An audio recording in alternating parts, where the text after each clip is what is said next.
Hello student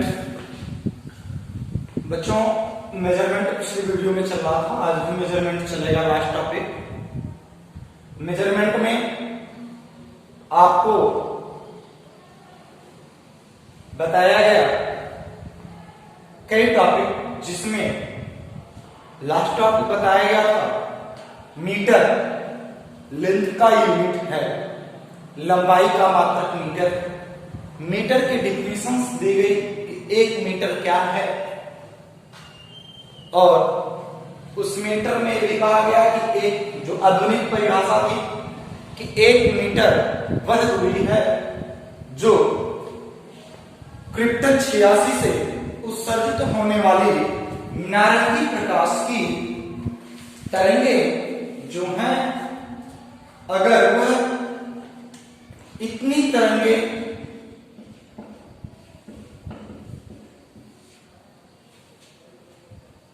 गुजरती हैं, आती हैं, तो वह एक मीटर होता है। यानी एक मीटर कौन सी दूरी है? एक मीटर वह दूरी है जो क्रिप्टन 86 से, शुद्ध क्रिप्टन 86 से उत्सर्जित होने वाली नारंगी प्रकाश की इतनी तरंगे आती हैं, तो वह डिस्टेंस आपका एक मीटर होता है। बच्चों, अब हम बात करेंगे द्रव्यमान का मात्रक किलोग्राम का। किसी द्रव्यमान का मात्रक कौन सा? किलोग्राम। एक किलोग्राम क्या है? तो प्लेटिनम और इरेडियम धातु के विशेष छोटे से टुकड़े का द्रव्यमान जो है, किसके? प्लेटिनम और इरेडियम धातु के छोटे से टुकड़े का द्रव्यमान 1 किलोग्राम माना गया है, जिसे हम प्रत्येक स्थान पर उसी के बराबर द्रव्यमान की वस्तु को 1 किलोग्राम मान लेते हैं। जिसके प्लेटिनम और इरेडियम के छोटे से टुकड़े को क्या मान लिया गया? 1 किलोग्राम मान लिया गया है। क्या मान लिया गया? यानी इसका एक छोटा सा टुकड़ा, उसे ही क्या मान लिया गया है? 1 किलोग्राम मान लिया गया। इसके बहुत से टुकड़े हो सकते हैं, क्या इतने छोटे टुकड़े को नहीं, वह एक विशेष टुकड़ा है और उसका जो द्रव्यमान है, उसके द्रव्यमान को हम क्या कहते हैं? 1 किलोग्राम के नाम से जाना जाता है। ये नहीं है कि प्लेटिनम और इरेडियम के जो भी टुकड़े आए, उस टुकड़े को हम क्या कर दें? किलोग्राम कर दें। ऐसा नहीं, वह विशेष, यहाँ पे आ रहा है ना, इंपॉर्टेंट 2 पार्टिकल्स है, टुकड़ा है, और उसे ब्लॉक है, उसे हम लोग क्या मानते हैं? 1 किलोग्राम मानते हैं। और भी परिभाषा दे सकते हैं, जो जल है हमारा, 1 किलोग्राम क्या है? 1 किलोग्राम शुद्ध जल के 4 डिग्री सेल्सियस तापमान। 1 लीटर जल का द्रव्यमान जो होगा, 1 लीटर जल का द्रव्यमान बच्चों क्या होता है? 1 किलोग्राम होता है। क्या होता है? यानी अगर 4 डिग्री सेल्सियस पर 1 लीटर जल जो है, उस जल की जो द्रव्य की जो मात्रा है, वो आपका 1 किलोग्राम कहलाता है। तो 2 परिभाषाएं, एक आपको प्लेटिनम और इरेडियम धातु के विशेष टुकड़े को 1 किलोग्राम माना गया है, और दूसरा पॉइंट है कि जो शुद्ध जल है, उस जल के 4 डिग्री सेल्सियस तापमान पर 1 लीटर जल की जो मात्रा है, जल की मात्रा जो है, वो क्या है? आपकी 1 किलोग्राम है।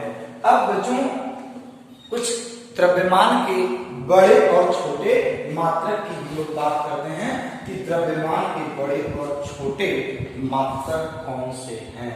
तो हम लोग देखेंगे इसमें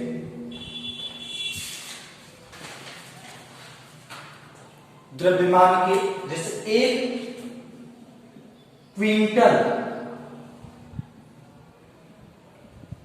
1 क्विंटल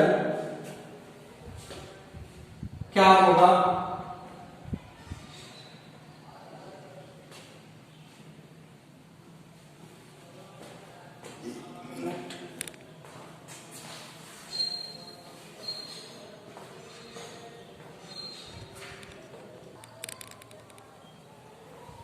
बच्चों 1 मीट्रिक टन जो है वो 10⁻³ किलोग्राम यानी 1000 किलोग्राम। 1 क्विंटल बड़े मात्रक है द्रव्यमान के, 1 क्विंटल 10⁻² किलोग्राम और 1 स्लग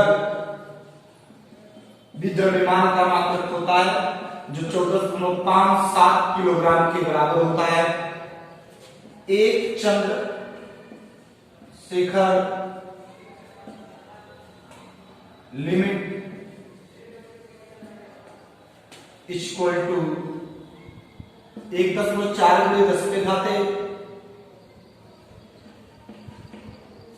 1 चंद्रशेखर लिमिट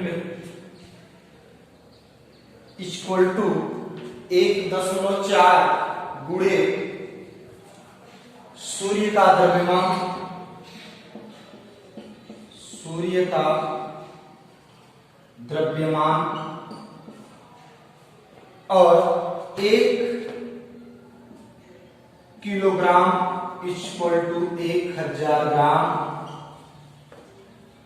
और 1 ग्राम इक्वल टू 10⁻³ किलोग्राम और 1 मिलीग्राम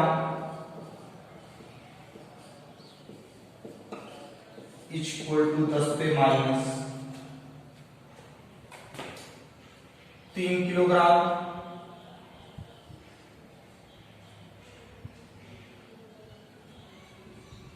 और भी 2-3 पॉइंट,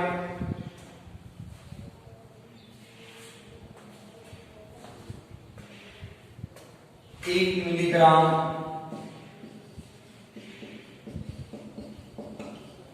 इक्वल टू 10⁻⁶ किलोग्राम।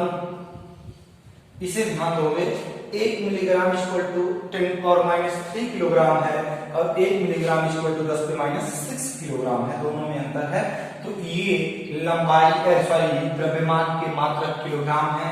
यहाँ पे द्रव्यमान के बड़े मात्रक 1 metric ton equal to 1000 kilogram होता है, 1 quintal equal to 100 kilogram, 1 slug equal to 14.57 kilogram, 1 Chandrashekhar limit equal to 1.4 गुणे सूर्य का द्रव्यमान होता है और 1 परमाणु द्रव्यमान मात्रक इक्वल टू 1 परमाणु द्रव्यमान मात्रक इक्वल टू 1.66 into 10⁻27 किलोग्राम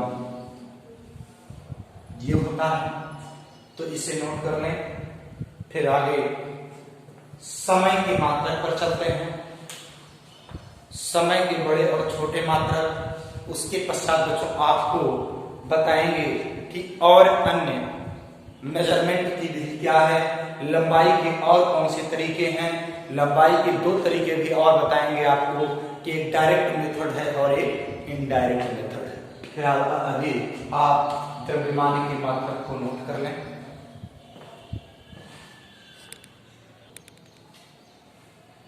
बच्चों अब द्रव्यमान के बाद में समय है, तो समय का मात्रक हम लोग क्या जानते हैं, सेकेंड। लेकिन बच्चों समय के और भी मात्रक हैं। समय का मात्रक सेकेंड। 1 सेकेंड क्या है?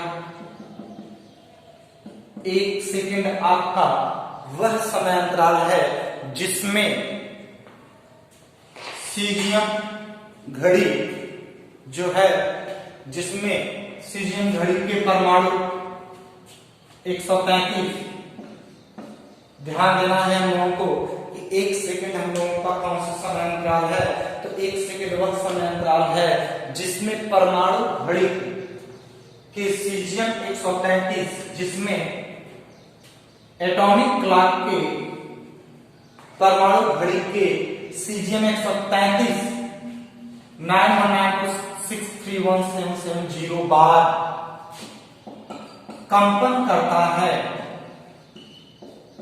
कंपन करता है, वह समय अंतराल हमारा 1 सेकंड होता है। यानी 1 सेकंड वह समय अंतराल है जिसमें परमाणु घड़ी, एटॉमिक क्लॉक जो है आपका, एटॉमिक क्लॉक आपका सीजियम 133 से 9192631770 बार कंपन करता है, जो वाइब्रेट होता है, वह इतनी बार की कंपन की जो अवधि होती है वह सेकंड होती है।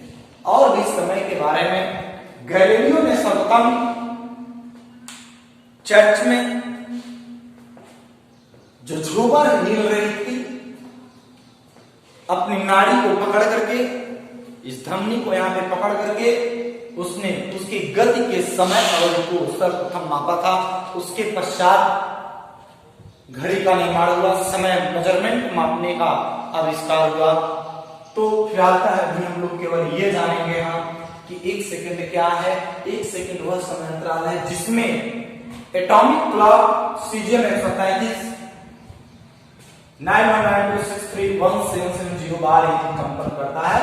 तो इतने बार की कंपन का जो समय होता है उसे हम 1 सेकंड कहते हैं। बच्चों, अब हम समय के बड़े और छोटे मात्रक को देखेंगे। जैसे 1 millisecond, 1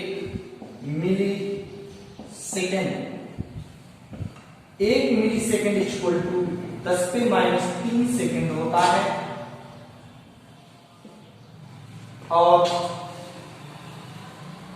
1 micro second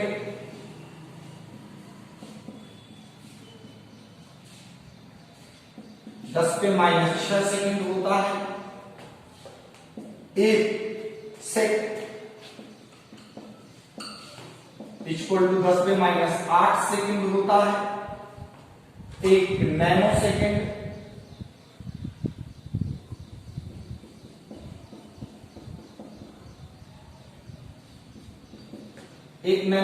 10⁻9 second होता है। 1 पिको सेकंड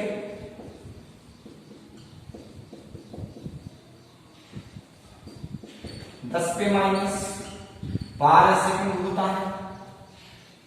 1 घंटा इक्वल टू 60 मिनट।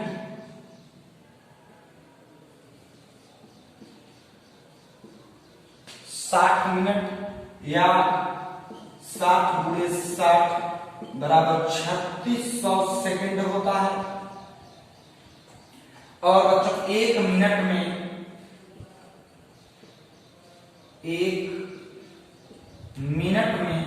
60 सेकंड होता है। 1 दिन में 24 घंटा होता है। और 24 × 7 24, 1 घंटे में 60 मिनट, 1 मिनट में 60 सेकंड, ये टोटल सेकंड हो गया। टोटल इन सबका गुणा यदि कर दिया जाए तो 1 दिन में 86,400 सेकंड होगा। 86,400 सेकंड हो गया इसमें 1 दिन में। और 1 वर्ष में कितना होगा ये जान लें। 1 वर्ष में 365 दिन, 365 × 1 दिन में 24 घंटा, 60 × 60 अभी हो गया सेकंड में।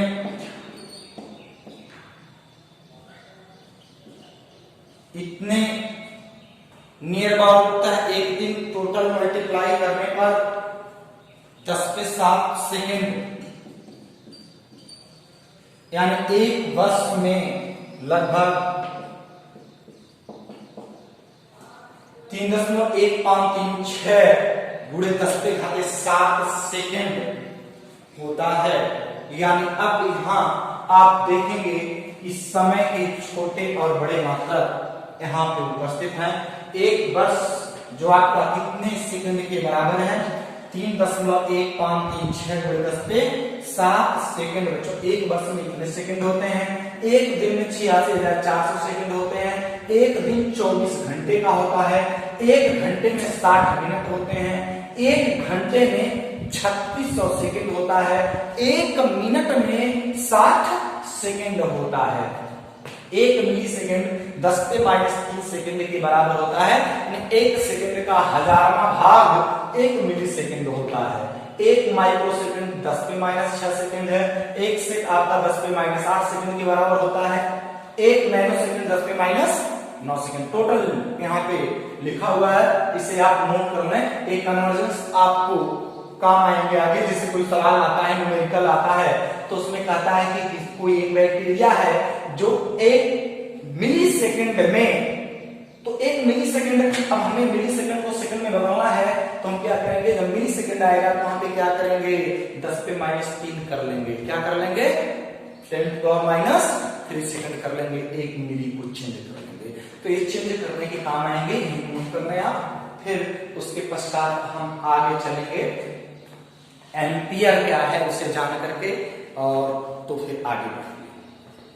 नोट करिए। अब बच्चों विद्युत धारा का मात्रक, विद्युत धारा का मात्रक क्या होता है? एम्पियर।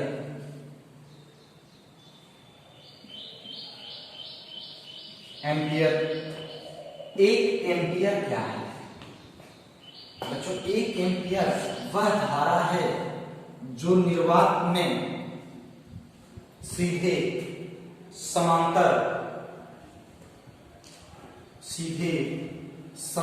निर्वात में स्थित दो अनंत लंबाई के तारों में प्रवाहित होने पर उनके प्रति एकांक लंबाई प्रति मीटर के लंबाई पर 2 गुणे 10⁻⁷ न्यूटन का, 2 गुणे 10⁻⁷ न्यूटन का यदि वह बल आरोपित होती है, उत्पन्न करती है, तो वह धारा 1 एम्पियर कहलाती है। यानी जैसे 2 यहाँ पे बहुत लंबे बड़े तार हों और इन तारों में क्या बह रही हो? धारा बह रही हो, तो इनकी प्रति एकांक लंबाई पर जो है कितने न्यूटन का बल यदि आरोपित होता है? 2 गुणे 10⁻⁷ न्यूटन का यदि बल का अनुभव होता है, उत्पन्न करते हैं ये दोनों तार, तो उसे हम 1 एम्पियर कहते हैं। यानी 1 एम्पियर हमारी कौन सी धारा है? 1 एम्पियर वह धारा है जो निर्वात में एक दूसरे से 1 मीटर की दूरी पर, 1 मीटर की दूरी पर स्थित, 1 मीटर की दूरी पर स्थित 2 सीधे लंबे अनंत लंबाई के समांतर तारों में प्रवाहित होने वाली वैद्युत धारा 2 गुणे 10⁻⁷ न्यूटन का बल यदि उत्पन्न करे तो उसे 1 एम्पियर कहेंगे। 1 एम्पियर क्या है? कि निर्वात में रखे 2 सीधे तार, 1 एम्पियर वह वैद्युत धारा है जो निर्वात में रखे 2 सीधे तार जिनके बीच की दूरी कितनी हो? 1 मीटर हो, एक दूसरे के समांतर हो, तो इसमें प्रवाहित होने वाली धारा 2 गुणे 10⁻⁷ न्यूटन का बल यदि उत्पन्न होता है तो उसे हम 1 एम्पियर कहते हैं। तो आपको एम्पियर समझ में आ गया होगा। विद्युत धारा का मात्रक क्या है? एम्पियर है। और यहीं पे बच्चों अगर आवेश होता, आवेश, तो आवेश का मात्रक क्या होता है? कूलाम होता है। क्या होता है? कूलाम, या इसे एम्पियर इंटू सेकेंड भी कहते हैं। इससे भी ध्यान रखिएगा, जो Q = IT आप लोग पढ़े होंगे। ठीक है, तो आगे हम लोग देखते हैं इसके बाद में केल्विन क्या है। एम्पियर आपने जान लिया, केल्विन क्या है। बच्चों ज्योति तीव्रता का मात्रक क्या होता है? केल्विन होती है। क्या होती है? ज्योति तीव्रता का मात्रक क्या होता है? केल्विन। तो 1 केल्विन क्या है बच्चों? बर्फ देखे होंगे आप, गलते हुए बर्फ के ताप, गलते हुए बर्फ के ताप और उबलते हुए जल के ताप का अंतर के समय भाग को एक केल्विन कहते हैं। ध्यान दीजिए बच्चों, साधारणतः एक केल्विन क्या है? जो तीव्रता का मात्रक, वेरी सॉरी, किसका ताप का मात्रक केल्विन या डिग्री सेल्सियस होता है। जो ज्योति की तीव्रता है कैंडिला होता है। ज्योति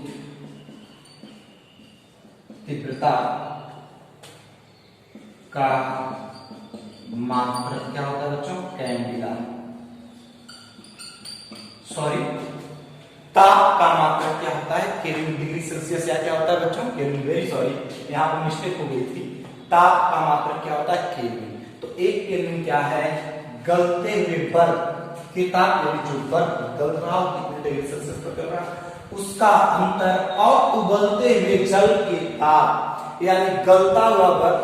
ताप का मात्रक है, यहाँ पे गलत लिखा गया था, आप देख लेंगे, ध्यान देंगे यहाँ पे। ताप का मात्रक केल्विन है। एक केल्विन क्या है? गलते हुए बर्फ के ताप और उबलते हुए जल के ताप का जो डिफरेंस होगा, उसके जो डिफरेंस आएगा उसके सौम्य भाग को हम क्या कहते हैं? एक केल्विन कहते हैं। क्या कहा गया है बच्चों? एक केल्विन कहा गया है। किसे कहा गया है? कि जो गलते हुए बर्फ और उबलते हुए जल के ताप का जो अंतर होगा और उस अंतर का जो सौम्य भाग होगा उसे हम क्या कहते हैं? एक केल्विन कहते हैं। अब इसके बाद में हम लोगों का है ज्योतितीव्रता।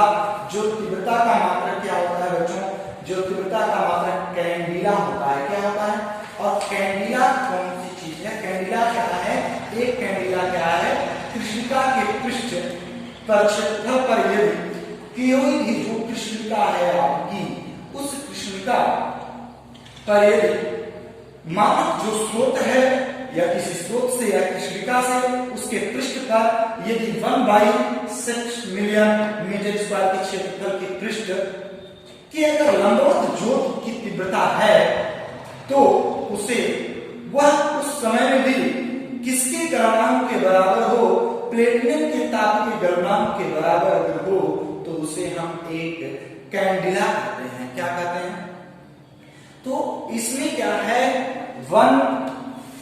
जो कैंडिला है, एक कैंडिला जो है अगर वह कितने पृष्ठ के क्षेत्रफल के लंबवत, यदि हमारे पास इतनी एरिया मौजूद हो, कितनी एरिया हो, यानी यदि हमारे पास इतनी ज्यादा एरिया हो तो इस समय इतने मीटर स्क्वायर के क्षेत्रफल पर लंबवत दिशा में इतने मीटर स्क्वायर, यानी ये एरिया इतना अगर क्षेत्रफल हमारे पास है तो इस पर किसी कृष्णिका या किसी स्रोत से आपतित इतने मीटर स्क्वायर पर जो इससे उत्सर्जित होने वाली जो तीव्रता है वह इंटेंसिटी जो है हमारी वह किसके बराबर होगी? एक कैंडिला के बराबर होगी। यानी ज्योति की तीव्रता का मात्रक क्या है? कैंडिला है। अब एक कैंडिला क्या है? जो किसी एक कृष्णिका या किसी ऐसे स्रोत से उत्सर्जित होने वाला जो प्रकाश है वह 1/6 मिलियन मीटर स्क्वायर के यदि बराबर तीव्रता उस एरिया से उत्सर्जित हो और उसका ताप प्लेटिनम के ताप के क्या हो? बराबर, यानी इस मीटर स्क्वायर से उत्सर्जित प्रकाश की तीव्रता प्लेटिनम के ताप के बराबर हो तो उसे हम एक कैंडिला कहते हैं। क्या कहते हैं उसे? हम एक कैंडिला कहते हैं। अब इसके बाद में बच्चों हम लोग मापन पर चलेंगे लंबाई के मापन पर, लंबाई का मापन पीछे आपको मीटर बताया गया, बशर्ते मेजरमेंट किन इंस्ट्रूमेंटों के द्वारा, कौन से उपकरणों के द्वारा किया जाता है। तो केवल हम लोगों ने देखा है कि एक उपकरण है हम लोगों के पास, मीटर से हम लोग मापते थे, यानी लंबाई का मापन, मेजरमेंट ऑफ लेंथ।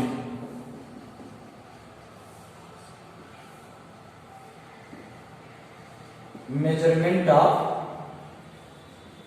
लेंथ यानी लंबाई का मापन। तो लंबाई का मापन दो विधि है बच्चों। एक विधि जो है आपकी डायरेक्ट मेथड है और एक बच्चों की इनडायरेक्ट।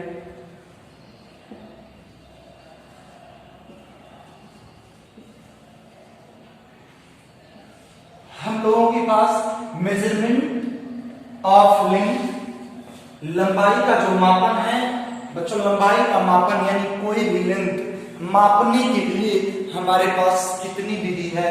दो विधि है, एक डायरेक्ट मेथड है और एक इनडायरेक्ट, यानी एक आपकी प्रत्यक्ष विधि है, प्रत्यक्ष विधि,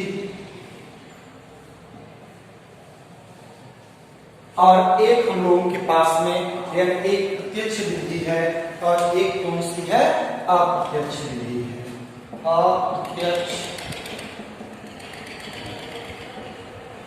तो कितने पॉइंट्स हैं मेजरमेंट ऑफ लेंथ में, यानी लंबाई का मापन हम कितने तरह से कर सकते हैं? तो दो तरह से कर सकते हैं। एक प्रत्यक्ष विधि है हम लोगों की। तो प्रत्यक्ष विधि में कैसे मेजरमेंट किया जा सकता है? मीटर, जो मीटर पैमाना है, मीटर पैमाने के द्वारा हम लोग लंबाई का मापन कर सकते हैं। वो भी कहां तक कर सकते हैं हम लोग? किसी भी मीटर पैमाने के द्वारा 10⁻³ मीटर से लेकर के 10⁻³ मीटर से 10⁻² मीटर तक, यानी मीटर पैमाने के द्वारा हम और भी कर सकते हैं, लेकिन जो सामान्यतः हम लोगों का मेजरमेंट ऑफ लेंथ में डायरेक्ट जो मेथड कहता है मीटर पैमाने के जरिए कितनी डिस्टेंस को हम कवर कर सकते हैं। तो 10⁻³ मीटर, 10⁻³ मीटर से 10⁻² मीटर तक की वैल्यू की गणना हम लोग कर सकते हैं। फिर है वर्नियर कैलिपर्स द्वारा, वर्नियर कैलिपर्स,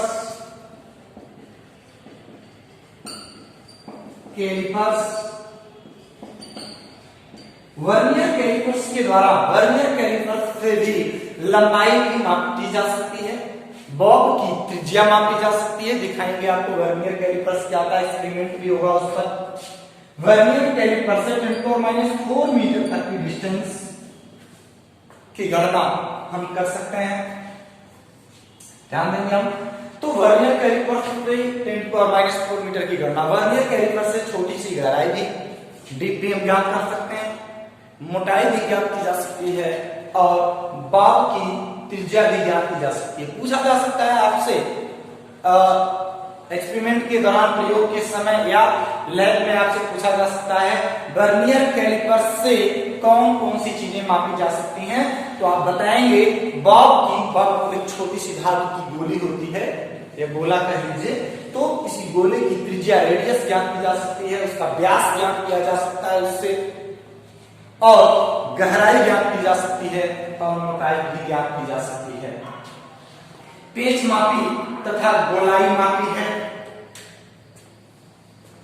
पेच मापी या गोलाई मापी, पेच मापी या गोलाई मापी, यह तथा पेच मापी तथा गोलाई मापी से 10⁻⁵ मीटर, यानी बच्चों पेच मापी या गोलाई मापी से कितनी डिस्टेंस मापी जा सकती है? 10⁻⁵ मीटर। ये टोटली आपकी जो 3 पॉइंट दिखाई दे रहे हैं, 1, 2 और 3, यहां पे बच्चों प्रत्यक्ष विधि है, डायरेक्ट मेथड है। डायरेक्ट किसी चीज को मापने की विधि है जो आपके पास होती है। डायरेक्ट मेथड में जिस भी लेंथ का मेजर करना होता है वो ऑब्जेक्ट आपके पास होती, समीप होती है, जिसे हम क्या करते हैं, माप लेते हैं। बट जो बच्चों हम लोगों का इनडायरेक्ट मेथड है, यहां पे इस इनडायरेक्ट मेथड में जो अप्रत्यक्ष विधि है, इसमें ऑब्जेक्ट जिस डिस्टेंस का मेजरमेंट हमें करना होता है वो हमारे पास नहीं होती है, वो डिस्टेंस काफी दूर होती है। जैसे मुझे यहां से किसी पहाड़ी तक की डिस्टेंस को मापना हो, जैसे हमें किसी ग्रह का व्यास मापना हो, वहां तक की डिस्टेंस को ज्ञात करना हो, वहां के एंगल को मेजर करना हो, किसी समुद्र की गहराई को ज्ञात करना हो, तालाब की गहराई को, नदी की गहराई को ज्ञात करना हो, तो ऐसे जगह पर ऐसे डिस्टेंस को मेजर करने के लिए, ऐसे लेंथ को मेजर करने के लिए बच्चों इनडायरेक्ट मेथड की आवश्यकता पड़ती है, अप्रत्यक्ष विधि की आवश्यकता पड़ती है। तो ऐसे में अप्रत्यक्ष में हम बड़ी दूरियों का मापन अप्रत्यक्ष विधि द्वारा ही करते हैं। जैसे पहली विधि है प्रतिध्वनि विधि। कौन सी बच्चों? प्रतिध्वनि विधि। प्रतिध्वनि विधि। और भी कई विधि हैं, सोनार विधि है, लेसर विधि है, एंगल विधि है, लेकिन फिलहाल अभी हम लोग किस पर चर्चा करेंगे? प्रतिध्वनि विधि पर। पहला पॉइंट कौन सी? इनडायरेक्ट मेथड में, अप्रत्यक्ष विधि में।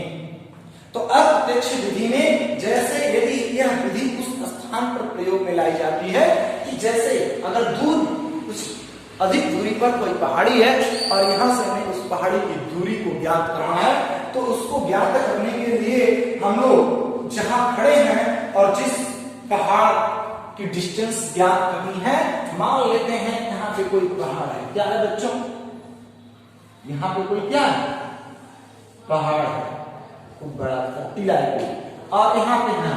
अब इसके बीच की डिस्टेंस कितनी है, इस पहाड़ और आपके बीच की? तो यहां से बंदूक देखे होंगे, बंदूक यानी जिसे गन कहा जा रहा है, पिस्टल कहा जा रहा है, और बड़ी बड़ी जो भी आपकी और क्या क्या नाम है उनके, आप लोग जानते होंगे। तो उस बंदूक से यहां से उसमें गोली यहां से दागी जाएगी, तो यही पहाड़ हमारे यहाँ निशाना यहां आप लगाए हो, और ये डिस्टेंस कितनी है ये आपको चाहिए। डिस्टेंस पता नहीं है, सपोज दैट x डिस्टेंस है, कितनी है? मैं थोड़ा सा बुद्धर के सिस्टम को खत्म कर दूं, एक मिनट। ये तो हो गया direct method, pin point, meter पैमाना, वर्नियर कैलिपर, स्पेस मापी तथा गोलाई मापी के द्वारा मेजरमेंट किया जाता है, इसे नोट कर लीजिएगा। अब बच्चों मैंने आपको बताया कि प्रतिध्वनि विधि क्या है। तो जैसे यहाँ पे कोई क्या है, पहाड़ है, और यहां पे हम हैं, ये पहाड़ हो गया, और हमें इसके बीच की डिस्टेंस पता नहीं है, गोल है मामला, यहाँ पे गोल हो गया। अब इसके बीच की डिस्टेंस क्या है, नहीं पता। नहीं पता है तो कैसे? जो चीज नहीं पता उसे कैसे पता करेंगे? हम एक्सपेरिमेंट करके उस पर दिमाग लगाएंगे। तो दिमाग क्या लगाएंगे? हाँ, बंदूक लेकर खड़े जाओ, मार खाएंगे, यहाँ से धाए मारोगे तो गोली यहाँ पे आएगी। तो सपोज दैट ये डिस्टेंस कितनी हो, x डिस्टेंस कंसीडर कर ली जाए। लेट x इस पहाड़ और जो यहाँ पे व्यक्ति हूं मैं, खड़ा मानव जो खड़ा है, उसके बीच की डिस्टेंस कितनी है? x मीटर है। तो यहां से जब गोली छूटेगी, यहां जाएगी, लड़ेगी, और लड़ करके बंदूक छूटेगी तो ध्वनि सुनाई देगी।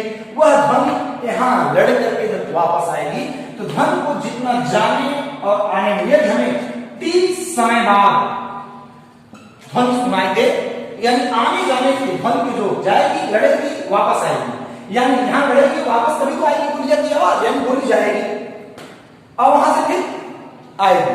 तो यदि ध्वनि के आने जाने का समय, आने जाने का यानी जैसे यहाँ गए और यहां से आए, तो आने जाने का समय यदि की हो, डिस्टेंस नहीं पता है, तो जितना हम गए उतना ही वो वापस आए। जैसे यहाँ थे, यहाँ से यहाँ गए, यहाँ से यहाँ आए, यानी जाना और फिर आना। तो x दूरी गए, x दूरी आए, तो टोटल दूरी बच्चों कितना हो गया? 2x दूरी हो गया। कितना हो गया? यानी x गए, x आए। यहां समझो, x गए और x आए तो कितनी डिस्टेंस हो गई? x 2x दूरी हो गई। यानी दूरी पता हो गई, दूरी बच्चों हो गई 2x। समय कितना लगा? दूरी ज्ञात भी करना। समय कितना हो गया? t हो गया। और इसमें धन की चाल हमें पता होती है, एक धन की चाल भी, धन की चाल भी हालांकि ज्ञात होती है। अगर उस धन की वहां पे नहीं ज्ञात है तो देखा जाए। अब क्या होगा? चाल इक्वल टू क्या होता है? दूरी बटे समय। हमको क्या चाहिए? दूरी।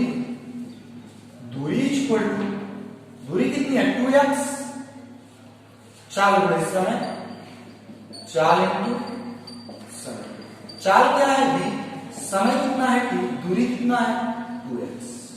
And 2x equal to v into t, या x equal to v into t upon t। इस तरह से बच्चों हम अपने और पहाड़ी के बीच की डिस्टेंस को ज्ञात कर सकते हैं। अब कहोगे कैसे?